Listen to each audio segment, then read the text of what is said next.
Bank Indonesia memperkuat respons kebijakan untuk menjaga stabilitas dan memperkuat pemulihan ekonomi melalui kenaikan suku bunga acuan sebesar 50 basis poin sebagai langkah front-loaded, preemptif, dan forward-looking untuk menurunkan ekspektasi inflasi, memastikan inflasi inti kembali ke sasaran, dan juga memperkuat stabilisasi nilai tukar rupiah.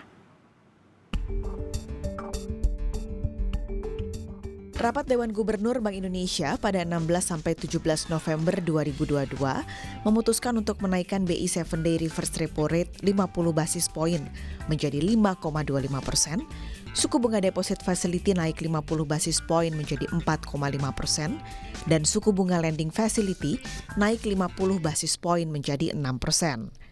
Keputusan kenaikan suku bunga tersebut sebagai langkah lanjutan secara front-loaded, preemptif, dan forward-looking untuk menurunkan ekspektasi inflasi yang saat ini masih tinggi dan memastikan inflasi inti ke depan kembali ke dalam sasaran 3 ± 1% lebih awal, yaitu pada paruh pertama 2023.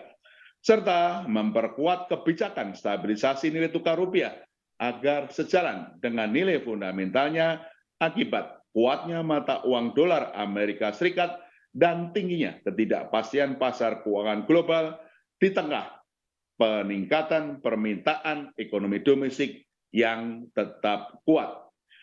Bank Indonesia juga terus memperkuat respons bauran kebijakan untuk menjaga stabilitas dan momentum pemulihan ekonomi dengan jalan memperkuat operasi moneter melalui kenaikan struktur suku bunga di pasar uang sesuai kenaikan suku bunga BI 7-Day Reverse Repo Rate, memperkuat stabilisasi nilai tukar rupiah dengan tetap berada di pasar, melanjutkan penjualan pembelian SBN di pasar sekunder, menerbitkan instrumen sukuk Bank Indonesia atau SUKBI, melanjutkan kebijakan transparansi suku bunga dasar kredit atau SBDK, mendorong penggunaan dan pengembangan KRIS serta perluasan QRIS antar negara, mendorong inovasi sistem pembayaran seperti melanjutkan akseptasi BI Fast.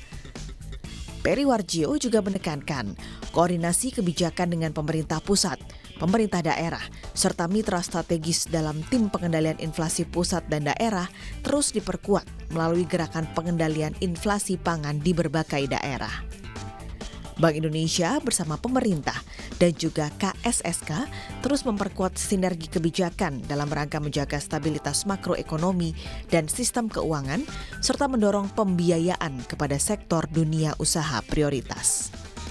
Kunci adalah kenapa kinerja ekonomi kita lebih baik. Ya, koordinasi dari fiskal dan moneter sangat-sangat erat. Koordinasi di bawah KSSK juga sangat-sangat erat.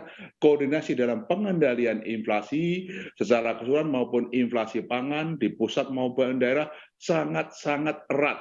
Oleh karena itu, dalam dunia yang sangat bergejolak ini, kenapa pertumbuhan ekonomi Indonesia itu relatif tinggi, bahkan lebih tinggi dari banyak negara. Inflasi kita juga lebih rendah dari banyak negara. Rupiah kita juga stabil dari banyak negara. Kondisi perbankan kita juga stabil dan kuat dibandingkan juga banyak negara.